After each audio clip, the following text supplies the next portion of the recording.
God made that person reject you, you know exactly what person I'm talking about that rejected you, and you felt unwanted. You questioned yourself for days, months, or you probably still question yourself till this day. And I want to let you guys know that God knows what he's doing with your life. Your life is already written. You're living it day by day. And if he made that person reject you, you're going to feel so many emotions are going to happen within that phase of you healing, or that week that you got rejected. It could be simple as him or her ghosting you, or him or her letting you know that, I just don't feel a connection here. I don't feel like things are going to move forward.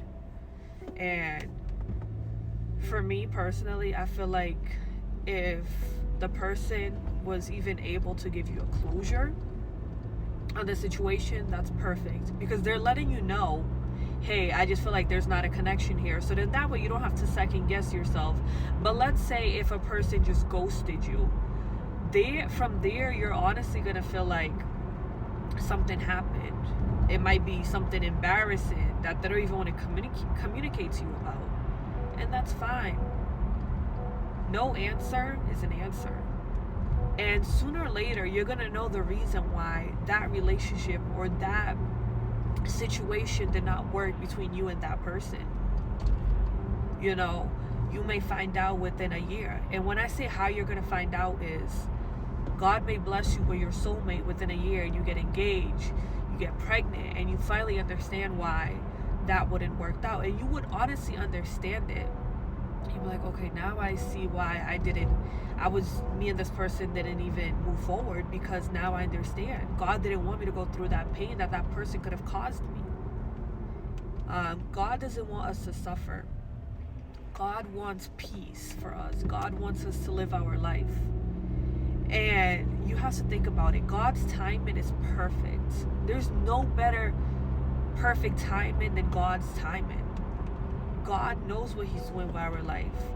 And sometimes I would say most of the time when a person rejects you, or if you've been rejected before, you're going to feel like, oh, they're lost. That person fumbled the bag. You're just going to say things like that, and you're going to question yourself. But yeah, there's no better feeling than making yourself feel better. You have to keep pushing forward, or else if you don't push forward, you're going to overthink about the situation it could go from weeks to months to even years. And you don't want to put yourself in that situation, because if you do, it's going to take you a while to get yourself from that situation, and you're the only one that can get yourself out of that situation.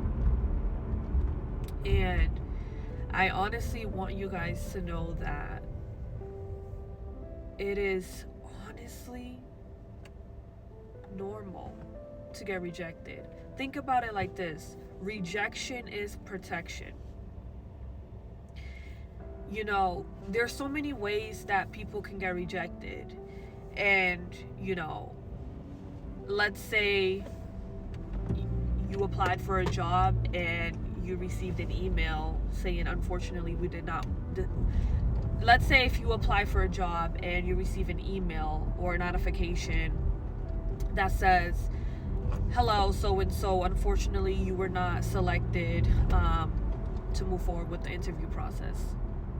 That's a rejection. And you have to think about it. Rejection is protection. That job was not for you. That job probably could have caused you stress, anxiety, depression. Or it just was not a perfect setting for you to work. And God knows that you would not work well in that type of setting. So that is why you did not get accepted to that job. Or honestly, it's whatever. Think about it like this: unfortunately, we could not move forward with you, or hey, this is not going to work. Rejection is protection. Rejection is protection, and it's normal. And I want you guys to start thinking it's normal. Because if you don't think it's normal, you're going to overthink, you're going to second guess, you're going to question yourself. And again, if that person rejected you, there goes your message. God is guiding you to your person. God knows what he's doing. God is going to guide you to your person. Your person might be in their healing phase, or maybe so close to being ready to being in a relationship. Me personally, I'm single right now. My soulmate or my lifetime partner, I don't know what he's doing right now. I don't know if he's healing. I don't know if he's ready for a relationship. He's probably in a relationship right now. Or he's probably married and gonna get a divorce within the next few months or the next year. It honestly does not matter. Let's say if I got rejected by someone that I was talking to, this year. I mean, the year just started, but let's say last year. It's okay. I mean, I can't stress about it. That person probably didn't want me or didn't feel a connection with me and was more attracted to somebody else. And that's fine. I know my worth. I know I'm a pretty girl. But back to the story. More of the story is, think about it this way. Rejection is protection. So when you get rejected, just think about it. It's a way of God protecting you to guide you to your person, to the right person who you're meant to have kids with, get married with. That person that rejected you, that probably could have been a person who could have caused you stress. And you probably could have had family issues. And who wants to put themselves in that type of situation? Tell me. No one does. Again, God made that person reject you for a reason. There's numbers of reasons. And you're going to know the reason the moment you find your soulmate. The moment you find someone that makes you at peace. The person that you can act like yourself around them. That's your soulmate. And God wants what's best for you.